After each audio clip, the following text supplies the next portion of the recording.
trying to make your episode presentable. Yeah. I was not expecting visuals, so I was like, I should have cleaned up more. I got a photo of my office all the time. Especially right now. It's full of boxes. Oh yeah. Okay. Hey, it's between us. As you can see, we took a little bit of a field trip today, and I'm joined with a special guest. If you'd like to introduce yourself.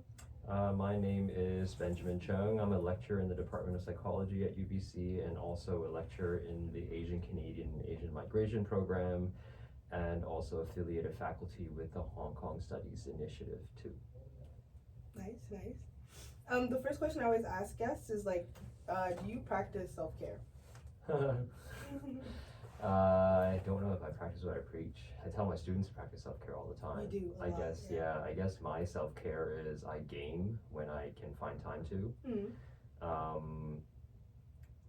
Yeah, because I spend so much time doing like this kind of work that my self-care is to play games. Although sometimes depending on the game that I'm playing and the people I'm playing it with, it doesn't feel so much like self-care. One of the games that I like to play usually is Valorant. Yeah, that was hard. Yeah. So like it's most of the time it's okay, but sometimes when you're having a bad streak of games, then it really messes with your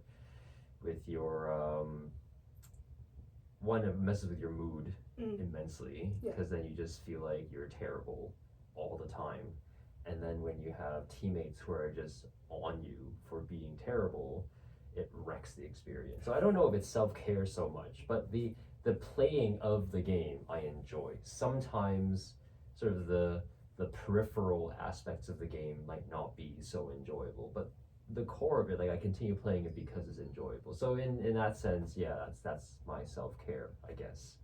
I mean, yeah, I would say that's self-care. Yeah. I wish I and and playing hockey, I guess. Oh, yeah. That is self-care. Yeah. I like the second prof that I met that plays hockey. Oh, really? Yeah. Cool. Yeah, they're like, well, the other one's in a league, I think, or something, like a very low league. He downplayed it a lot, so I don't think it's that. That's good. me too. Oh. I also play in the league. Was that you? Okay, I think that was you. You downplayed it a lot in the. Oh, did I? Yeah, in the thing, you were like, we're like a league of like the worst of the worst. Yeah, that sounds like me. Yeah, that sounds like something I would say. I think we are. It was. I'm not downplaying. I'm appropriately playing it because there was one year we were so bad that during the playoffs, the league created a separate tier just for us and this other team that our team just sort of jokingly called the garbage tier, because we were the two of the lowest, and then we won there were really just two teams. But you won though. But we won the garbage tier, so that was fine. I mean, we've gotten better since then. I think we won the championship last year after having gotten tiered up for the first time. So that was nice. But we're not great. We're really not. Like we're fair. We're fair. Okay. Yes, maybe just slightly below average, fair to below average, but the championship will take it. Our season started this past weekend. Okay. So I'm excited to start playing roller hockey again. And win. Yeah, hopefully. Today's episode is on busting psychology myths. Well, let's preface that this is just our opinions. We're not generalizing anything. Because I was like psychology student, psychology professor. Perfect. Sure. Let's do it. Okay, so the first myth is, do you think opposites attract? Ooh. I mean, I guess we have to talk about what do we refer to when we talk about attract, because if we're talking about, let's say, long-term relationships, attraction for a long-term relationship, I don't think that's the case, especially when it gets to things that are more core. So for example, someone who is, a very who is very strongly, let's say, in support of gender equality in marriage, in terms of things like same-sex marriage and stuff like that. it would be very difficult for them to reconcile with someone who is very anti-gay and anti-same-sex marriage and all that stuff. So you couldn't get more opposite than those kinds of views. And so if we're talking about a long, sustained, meaningful, long-term relationship, I don't think that works. We might see, especially when it comes to things like short-term attraction, we might see something like people finding that someone who has a slightly different lifestyle might be intriguing, might be interesting, might be exciting, especially if it's not something that is a really core part of themselves. Like they prefer to read. They don't really care so much about watching movies, but they prefer to read. They know someone who loves watching movies and doesn't really like to read at all. But it's not like not watching movies is a core part of themselves. Yeah. Right? In that situation, sure, you can probably see attraction in that. And you might be able to learn something from, I don't know, appreciating movies or something like that from the other person.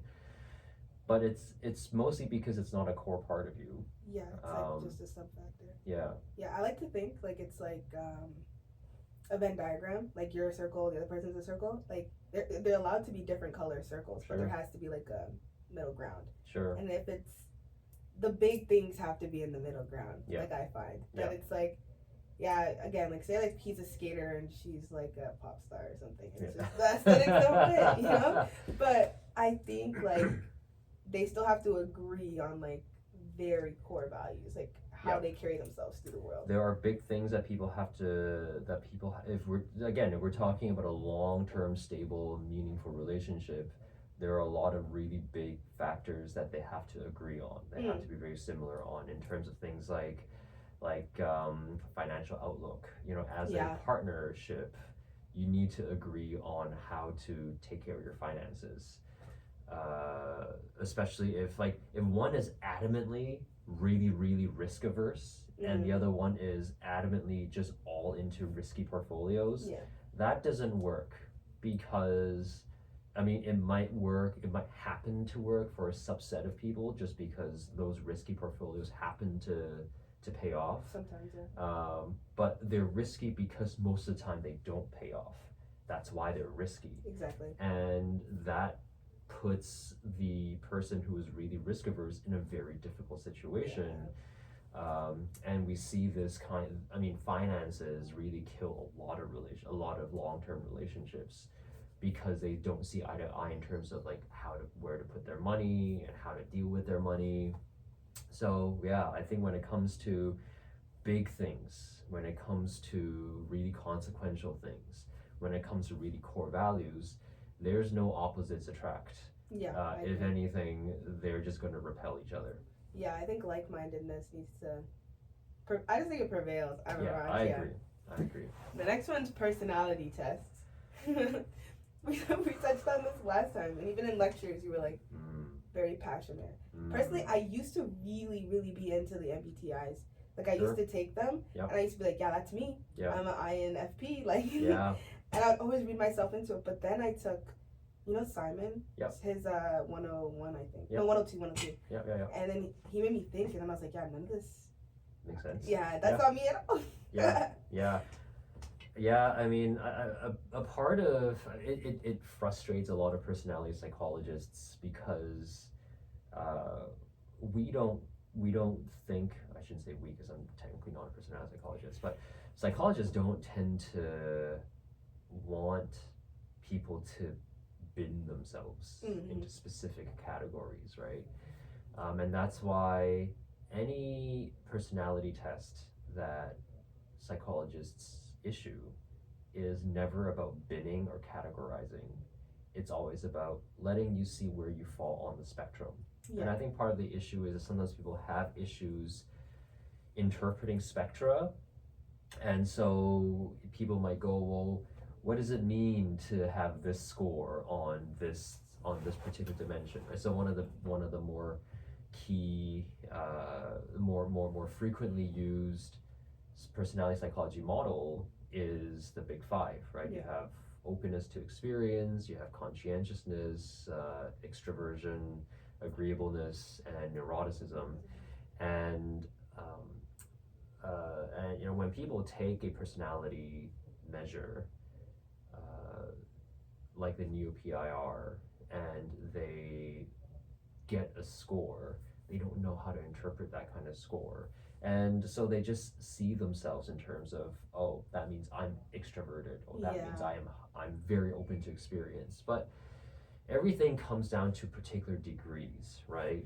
And I think a big issue with the MBTI is that it just bins you into specific categories.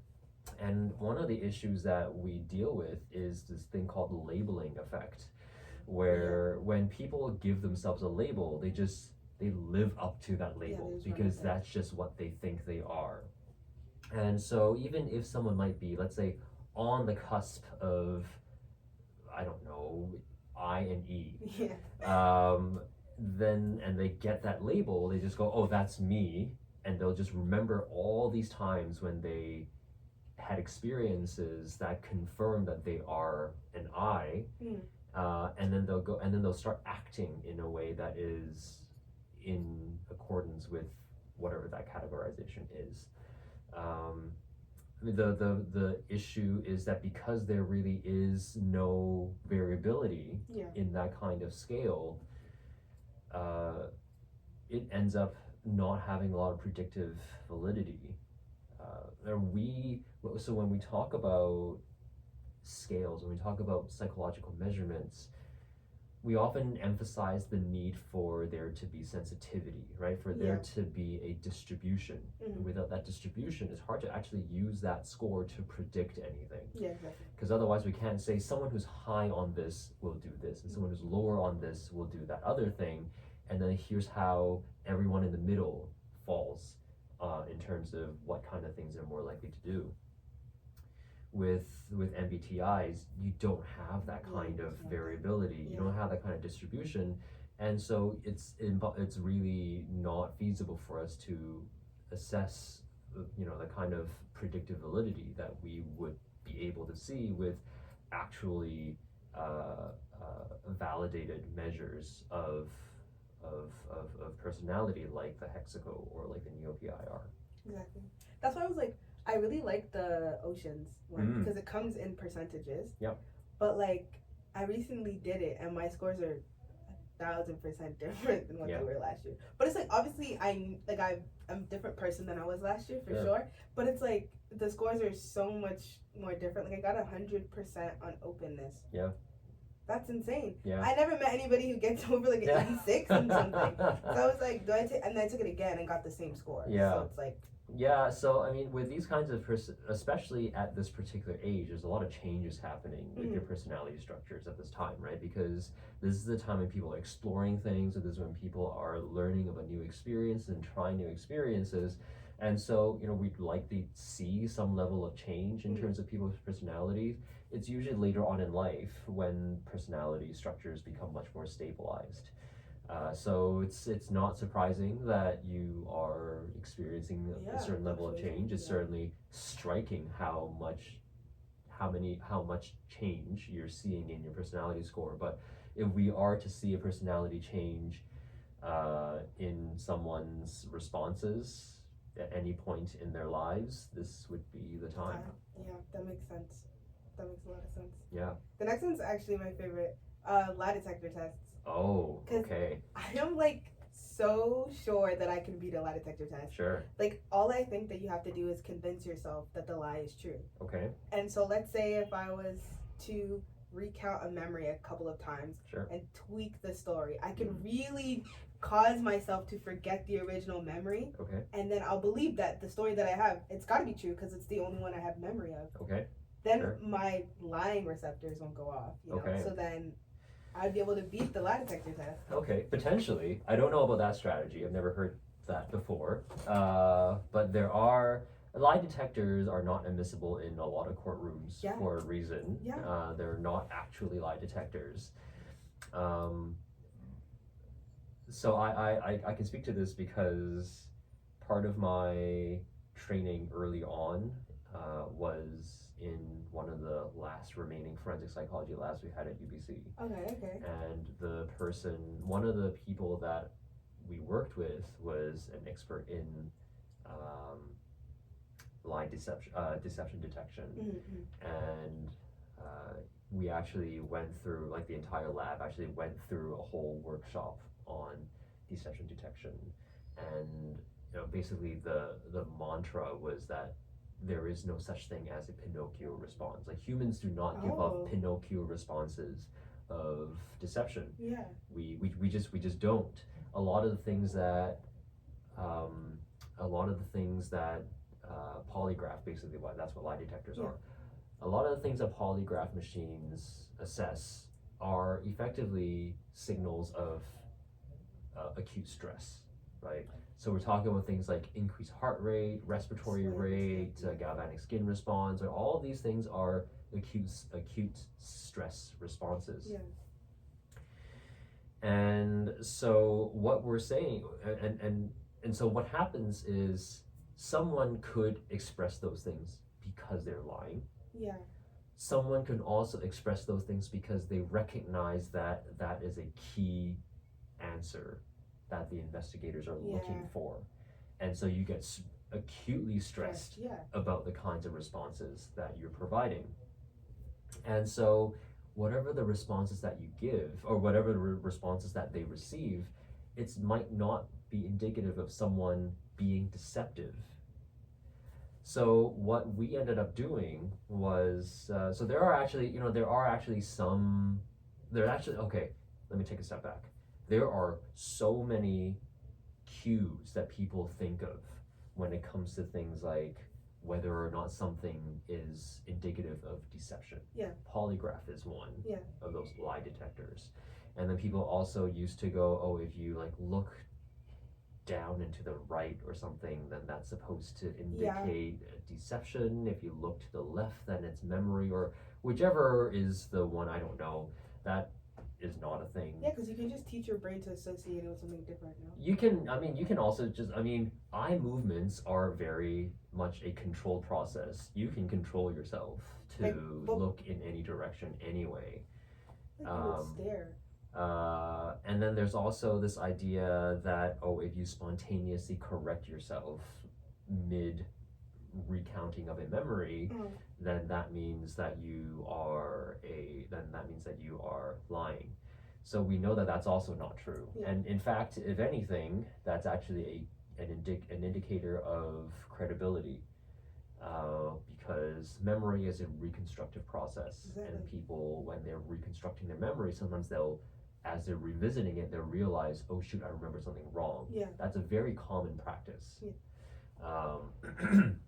So when it comes to something like the polygraph, right, I think what is important is to think about this whole, I talk about this when I teach research methods too, but so much of what we do is about signal to noise detection. They're basically they're asking a lot of control questions to establish a baseline. That is, that they're trying to figure out what is the noise and what is the signal, so that if they see reliably different responses with those key questions, they're thinking, okay, then this suggests that there's some level of deception that's happening, or there's some sort of hotspot that they need to investigate further. So then the key aspect of this is to confuse the signal to noise ratio. It is to make everything noise, basically. So one of the ways I remember when we took forensics, like one of the ways that we were taught actually to fool a machine was to just mentally just massively increase your cognitive load as you're answering all the questions. Make it stressful for your body to answer every single question. So what they told us was to do complex mathematical operations in your head as you're answering every question, so it's stressful for your body to answer every question.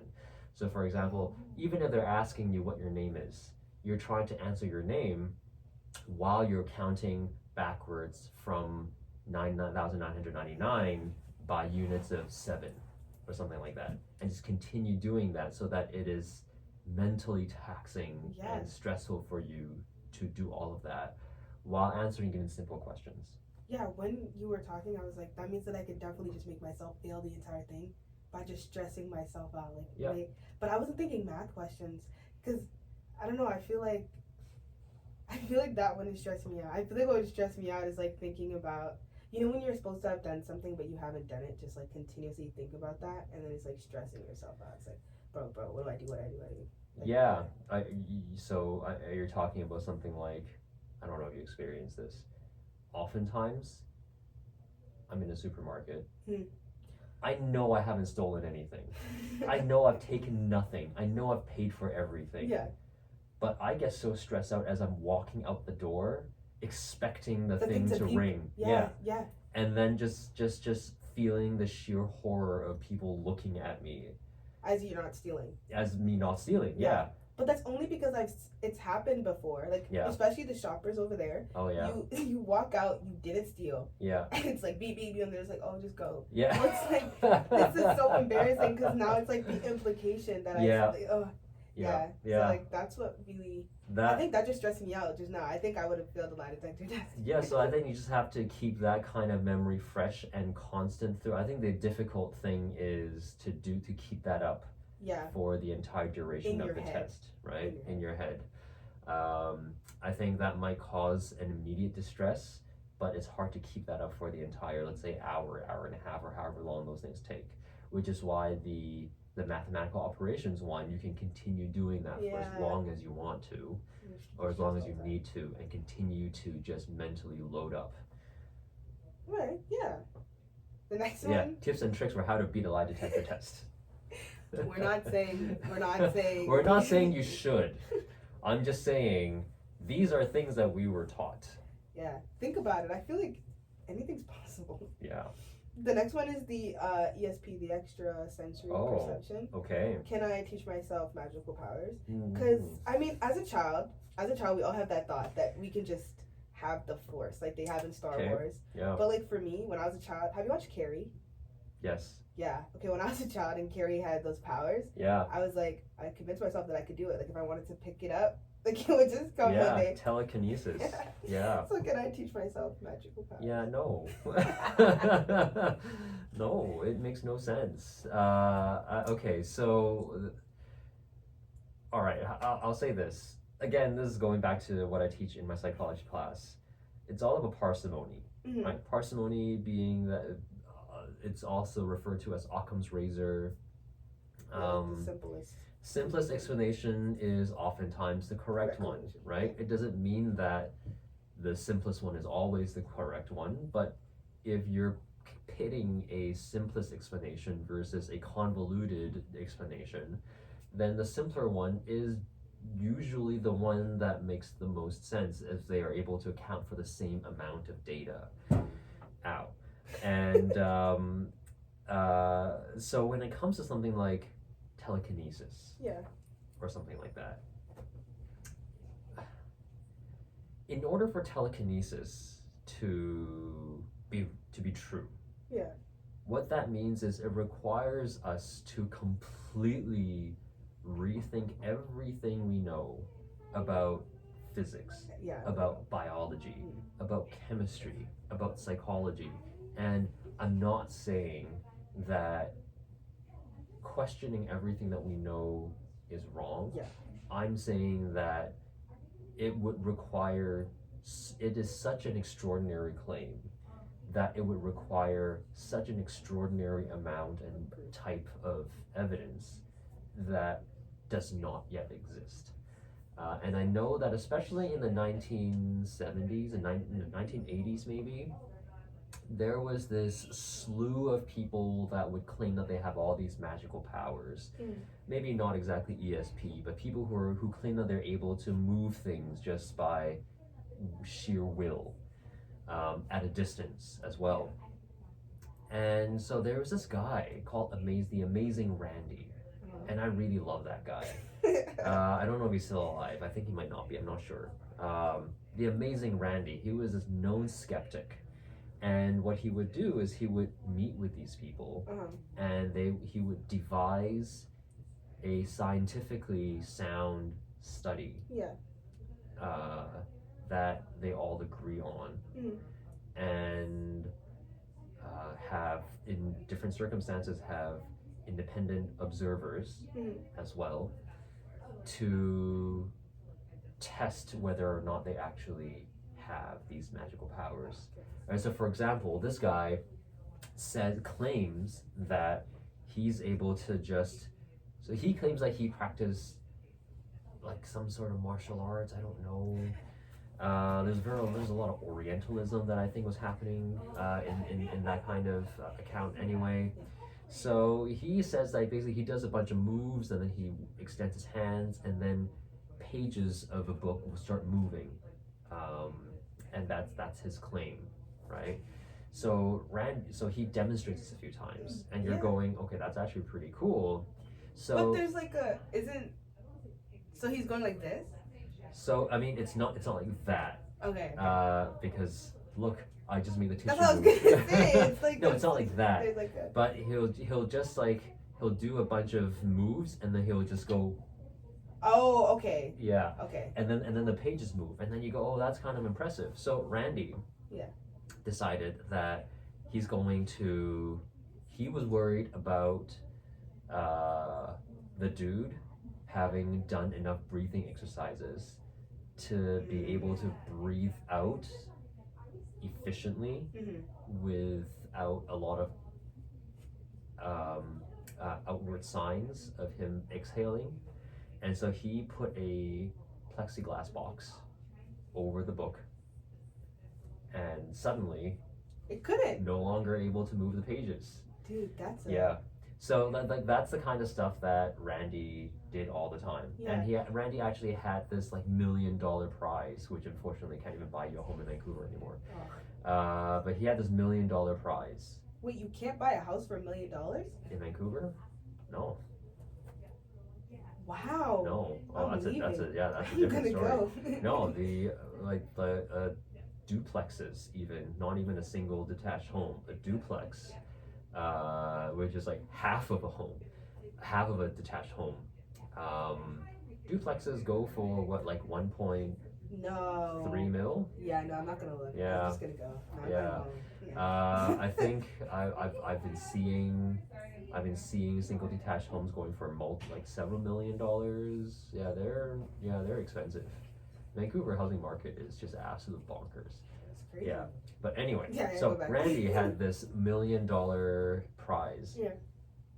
Where if you can show evidence that the scientific, like that I'm quoting this in my head, so I don't know if I'm getting everything correct, but if there is scientifically accepted evidence of someone's supernatural powers or something like that, then they'll win $1 million, and no one has won the $1 million. I think I'm gonna have to win the $1 million.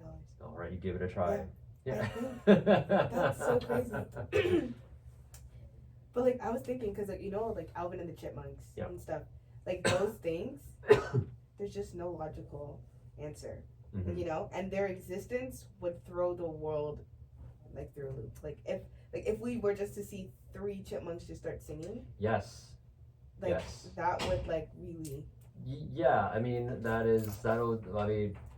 at the end of the day, that's going to be determined by whether or not that was influenced by you, whether you were able to make people make the chipmunks sing. Yeah, but it's like, what if they just found them outside singing? Obviously, nobody's gonna believe me. Yeah. But like, let's say it's the direct plot from the movie. Like they found them in the bush. Yeah. And then, I just present them to you. Like the Yeah. world as we know it, like ceases to exist. It would, because that means that not only are chipmunks capable of complex thoughts and emotions in the same way that humans are capable, they are also able to communicate with the full range of human language and communicate with other humans using the full range of human language. That would absolutely overturn so much of what we know Exactly. about animal biology. I think I'm gonna try and find. Sure. I think it's possible. Do it. I support you. Speaking of like impossible things, this one is the brain power one. Oh. With the like the Limitless movie. Oh. That pill, can we just unlock the entirety of our brain? I'd like to think that I don't know, I have to think that I use my full brain. You know, because it's so, imagine writing a test. Yeah. And you're just like, oh, this is only 10% of my brain. Yeah. Like, you know, you have to kind of have the mentality that you're using all of it. So, are you asking me about my thoughts about this idea that people use 10% of their brain? Yeah. I don't even know where to start with this. It makes absolutely no sense. Okay, let's start from this perspective. So again, I teach about this in my cultural psych class. The brain is an immensely expensive organ. It is only like its weight is like single digits. Yeah. In proportion to the rest of our body. But it makes so much. It takes up so much of our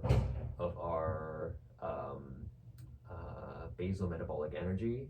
It takes so much of our glucose reserves. It takes a lot of energy to maintain that kind of organ. It makes absolutely no sense that for something that is so expensive, we're only using 10% of it. Yeah. And then what does it mean to think that we're using 10% of it? It makes it seem like people think about the brain as just some glass vessel and that there's only 10% of stuff filled in the vessel. But that's not how the brain works. Like, the brain has all these different structures. All these different structures are implicated in all these different, very, very different kinds of functions. And so you're suggesting that only 10% of those structures are actually actively in use, and that's absolutely not true. Anytime that we are doing anything, even if you're just literally existing, there's so much happening. Your brain is constantly being used. So when we are walking, our posture is like, our brain engages our posture. And for people with any kind of vision ability, even for some people who are legally blind, they might have some level of vision. They are taking in visual information and it's being processed by the brain. That is being active.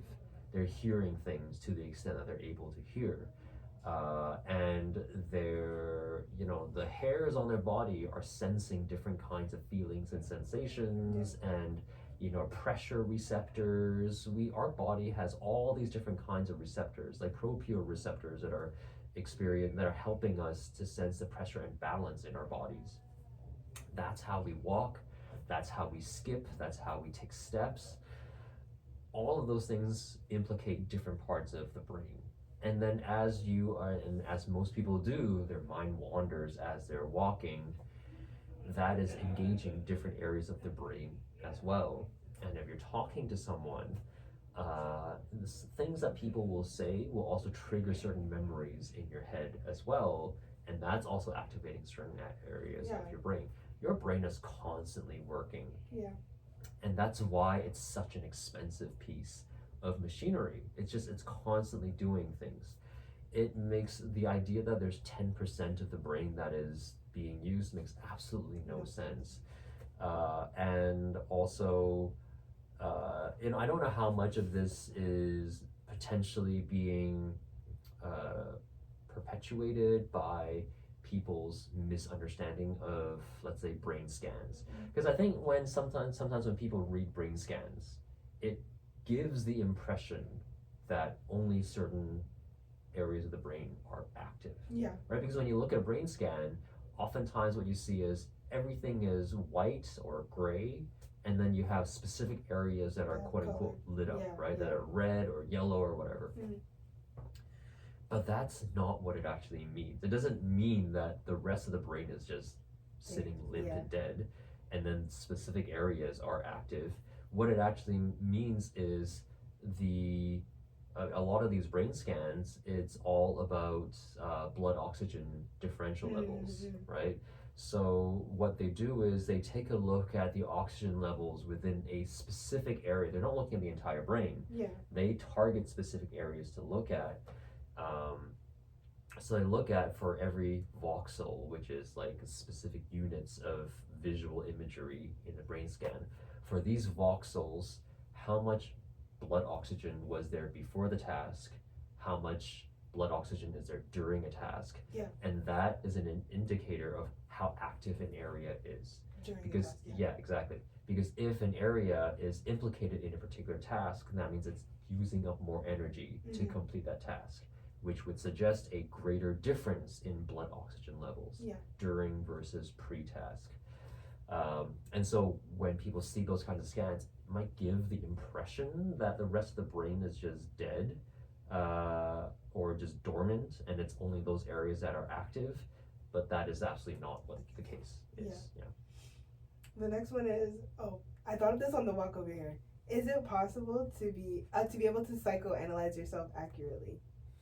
And okay, I think I know the answer is no, because you know, like how that intrinsically, like being able to like reason with yourself, or you always have like a proportionate like excuse because you know the situation versus when you're with somebody else. I can't remember the exact word for it, but it's like you have a different excuse for yourself. Actor observer bias. Yes, exactly. And so I'm like, you can't ever accurately psychoanalyze yourself, but it's like as a psych student, it feels possible.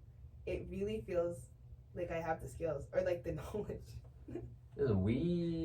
I know that in med school they have the medical student syndrome, where medical students will, every time they learn about a new disease, they're like, oh my god, I have that. Oh my god, I have that. And I feel like a lot of psych students would also have something similar as well. I mean, it's a hard one for me to answer because it's yes and no, maybe. I don't know. Okay, so, and I say this because I'm not a counselor. But my understanding of the humanist approach to counseling is that, and also in other traditions of counseling as well, is that the clients themselves have the answer. Yeah, they're just talking it out with somebody. Exactly. They just need to talk it out with someone, and it's the job of the counselor or the therapist to help the client draw the necessary links, to bring out certain things. Part of the issue is that you're right. I think oftentimes people are not able to see themselves past the kinds of situational attributions that they make for their own behaviors, when sometimes it is supposed to be actually dispositional. Yeah. That's the word I was looking for. Dispositional. Yeah, that's right. And so it makes it very, very difficult. So I guess what I'm trying to say is possible, yes. Probable, no. Yeah, that's why I think, because it's like, I feel like, I try to like, it's a conscious thing though. It's like you're aware that you make dispositional assumptions for other people, so you just try not to, or you try to make dispositional ones for yourself. Yeah, I mean, there's self-serving biases, right? Like, we don't want to think negatively of ourselves, and so if we did something, we often have an explanation for, well, that person did it first, or well, that person was saying that kind of stuff to me, and stuff like that. And sometimes I think it's also difficult for us to accurately analyze ourselves because some things we don't remember. You know, some events that might have triggered something, we don't remember until it gets drawn out of us by a therapist or by a counselor. And, you know, that's why people sometimes talk about having breakthroughs in therapy.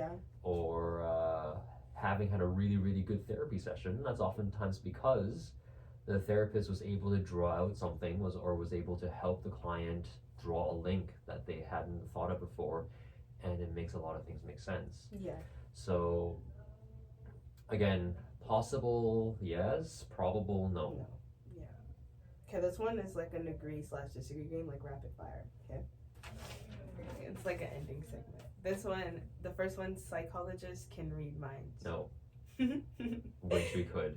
I actually wish. I wish I Yeah. could just have a speech bubble beside everybody's Oh head. God, yeah. Expressive anger is better than holding it in.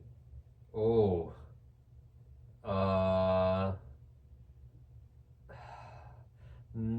No. I have. Okay, that. Can I elaborate? Yeah. Okay. So I think the expected answer is. Okay. There's this idea of catharsis. Yeah. Right? And that if you're able to basically displace your energy, your aggressive energy instead of holding it in, Yeah. then that's a good thing. And holding it in just leads to some sort of like a blow up. Yeah. And I think that makes a lot of intuitive sense. But the actual like replicable evidence for catharsis is lacking. But it makes a lot of intuitive sense. So, I mean, it's not my area of research, so I am not familiar with the latest on aggression research. Yeah. But it's one of those things where I want it to be true, Yeah. but I don't know if it is. Yeah, because I was going to say I believe it because expressive can mean a lot of different things, right? It depends on how you define it. Yeah. Like you can be like expressive like I'm writing this down or expressive like I'm going to boxing class. Yeah. So I just feel like, but it also, I think it's kind of hard. There's a lot of variability because it's like it depends on how somebody would hold it in. Yeah. You know, it's like, are you holding it in and thinking it through, or are you holding it in and just like suppressing it? Yeah. Because then that invokes a different emotion. Yeah, like are you ruminating over it? Yeah. Or are you sort of reasoning your way through it? And I see this with like when I'm playing Valorant. And like I'm having such a bad streak. Yeah. And I just get so mad. I get so angry because I keep getting killed.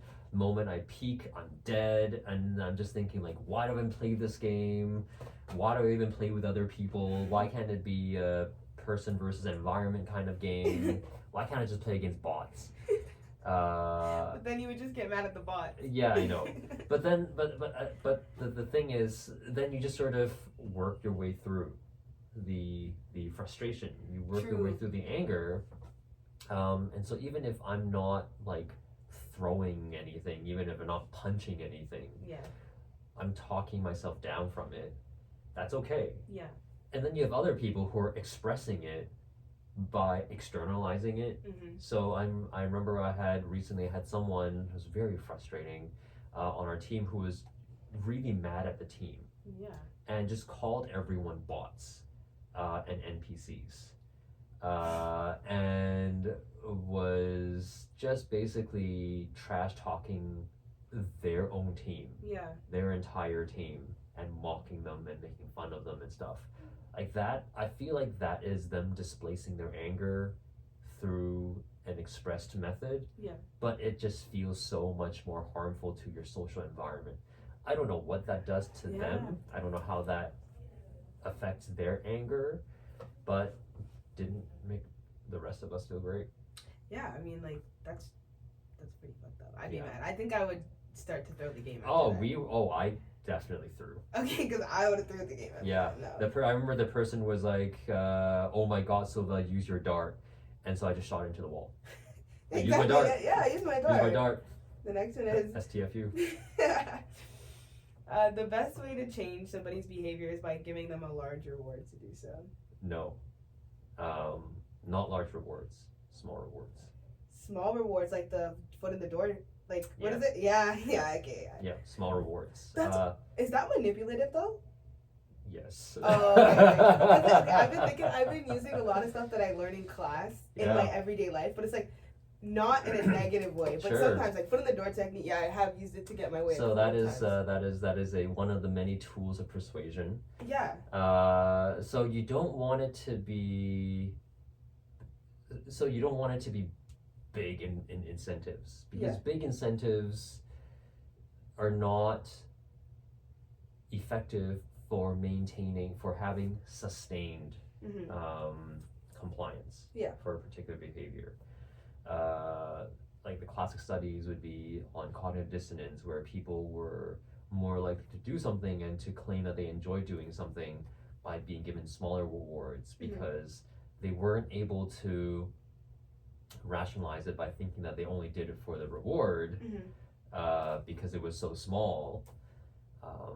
So yeah, I wouldn't suggest like an obvious reward that they would externalize to, oh, it's because of that I did it, and they would only do it if that reward was present.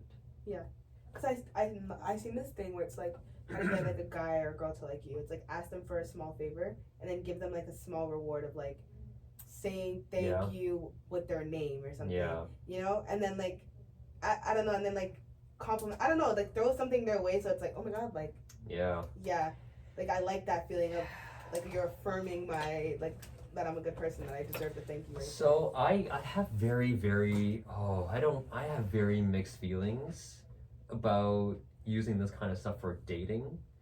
I know people do this a lot. They do. And you know, I know that there are psych students who use psychology to be successful at dating. Oh really? They try. I've never thought of that. Yeah, I know they've tried. Like the misattribution of arousal, for example. Now, I'm not saying this because I think people should, because I think it's very manipulative. Most definitely. And I don't think we should be manipulating other people into liking us. Yeah. I know that the other people, the detractors, my detractors would say, well, then what's the difference between that and like playing the game when you're dating? Yeah. You know.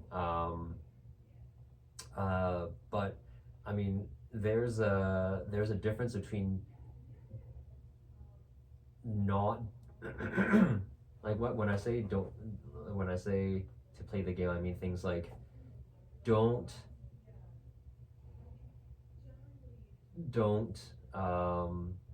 message the other person so much that they don't get a chance to like miss you or whatever. Yeah, I see those on my on my Explore page all the time. It's like, don't love a guy too much or he's gonna take you for granted. Don't message the guy within the first 3 days or he's not gonna get a chance to miss you and you're clingy. Like, what are you talking about right now? Yeah. Or how about let's just not play the game? I don't like the and games. just you know, be genuine with each other. If you're into each other, I mean, there is something to be said about how in the beginning, when everything is new and everything's exciting, there is a tendency for people to sort of over-invest their time. Most definitely. Right? And then they're not able to keep it up later, and then that could become an issue. Yeah, it's like love bombing in a way. Yeah, exactly.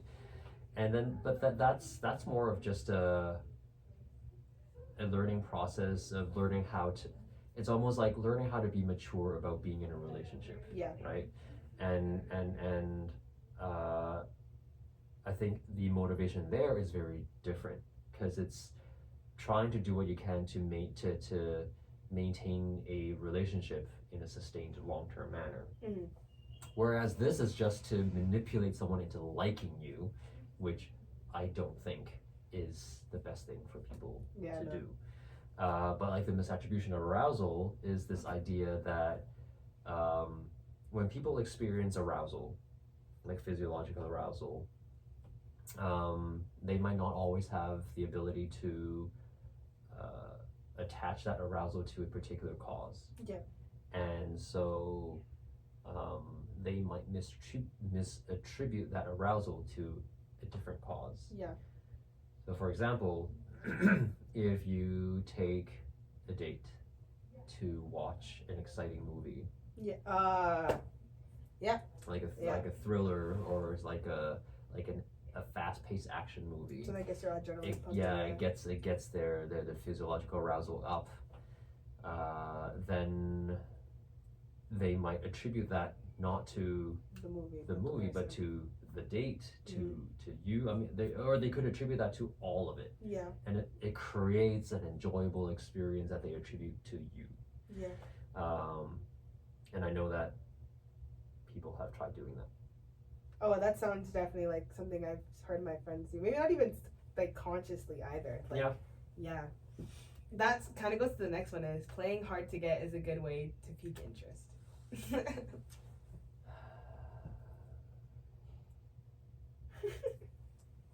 where to go from there. I'm not gonna lie, it totally is. Like, I've like, I don't Yeah. want to say I've gathered data because it's not real gathering of data, but it's just like collective, like experiences with people and them just being like, Yeah. like you don't really like the surety, you like playing the hard to get, like what's gonna happen next. Yeah. Yeah. Again, I don't like that. Doesn't mean it doesn't work. Yeah. But I don't like it. Because again, I want people to just be genuine with each other when Do you think there's that's a possible? relationship. Like ever yeah. to have like a whole, like a society of that being the normal? Oh, society? No. No, yeah, right. I think that's impossible. No. I'm just saying I would love for that to actually be the case. Because playing hard to get is just like on the person on the receiving end of it is very annoying. Yeah. Have you seen those Yeah. things that it's like you're not playing hard to get, you're playing hard to get rid of? Oh. Have you seen that? No, I haven't. Those are really hurtful because it starts to make you think, like, am I playing hard to get or am I playing hard to get rid of? And then you just take a step back and then it either ruins the whole process or expedites the whole process. It's just a lot. I hate it when I don't like that kind of stuff. And then it also gets me thinking about all these people who play pranks on their partners. Oh, I don't like those. Who are like, I think we should break up. That's the stupidest prank. It's a dumb prank to play. Yeah, and it's been going on for so long. Yeah, very long. And I don't know what the motivation is because it's not funny. No. I don't know what it is. I think it's because other people they get views. Like, yeah, I know. People get, but the thing is, everybody's mad about it. Yeah. The people in the comments. They're rage baiting. Yeah, I think that's really what it is. And I'm just starting to realize that maybe a lot of videos online are also fake. Yeah. Because like, how do you not see the camera? Yep. That's like us being like, there's no camera right there. It's literally right there. Exactly. So I don't know. And that's already pretty far away. Exactly. And a lot of the angles that you get, they're like right here. And you're like, so you're telling me you must know something is up. Big recording. Yeah. Okay, that was the last one. Okay. But the final thing is like, do you have any advice you would give to people out there? Yes. No such thing as learning styles. Oh my goodness, I forgot that one. Yes. Let's talk about it. Learning styles. Yeah. Yeah. Yeah, let's talk about it. Okay. All right. Let me try to talk while not getting my blood pressure up. Try to pass a lie detector test while you do this. So learning styles, yeah, that's how I can pass my lie detector test. So learning styles is what psychologists refer to as a zombie theory. Mm-hmm. It is clearly dead, but it won't die. And I say it's clearly dead because there is no actual reliable scientific evidence to show that there are such things as learning styles and that they actually make a difference when it comes to learning outcomes. There is a lot of anecdotal evidence where people say or claim that it's effective, but systematically that effect does not exist. Yeah. Where to start? To start, there are so many different types of learning style models. Yeah.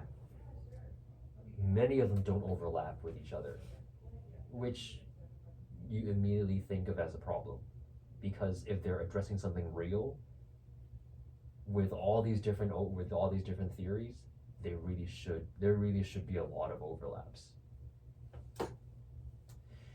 So let's think of there's somewhere like one of them has two factors. One is reflective learner, the other one is I don't remember what it is. There's another one where it's the most common one that I hear about is visual, auditory, kinetic, and reading. So that's the VARK model. That's the one that's the one that's the most common. That's the one that I did research on actually. Now most people are going to say that they are visual learners. Yeah, I mean. That's what most people say. And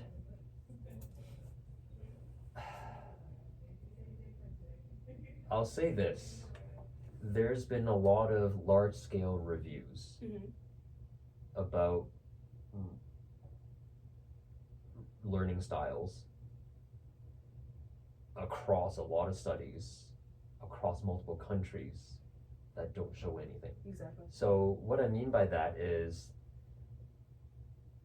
they looked at learning styles from a hard interpretation perspective and a soft interpretation perspective. The hard interpretation perspective is visual learning styles, or self-proclaimed visual learning styles, when matched with visual teaching style, should lead to ideal learning outcomes, right? Or whatever other match that you're thinking of, like auditory versus auditory. And the results generally don't seem to show anything. Oh. Like the learning outcomes don't differ from each other. Okay. And then they look at the soft interpretation. Like, does visual style match with any of the other ones, any of the other teaching styles lead to better learning outcomes? Answer is also no. Oh. Because ultimately, so there's just no such thing as a learning style. Not that we're able to find. I thought there was like 4 quadrants, and like we had all 4, and it's just which one are you like catering to? You know what I mean? Yeah, I mean people will espouse that they have a particular learning style. Yeah. But it turns into something that is very inconsequential, and if anything, it might just be a matter of confirmation bias, where people just remember times when they learned effectively from one thing, and then don't remember or don't think about times when they learned effectively from another modality of learning. It could also be a lot of self-fulfilling prophecy, where because they think, again, the labeling effect that we talked about earlier, because they think of themselves as visual learners, then they start paying more attention to visual cues. But it doesn't actually mean that they are actually learning more, especially in a classroom setting. So ultimately, we have to understand that learning is a multimodal process, right? It's not a process that relies on one particular thing. If we have functioning eyes, then we're going to require visualizations, or we're going to learn better when visualizations are paired with auditory explanations. That's just how we learn.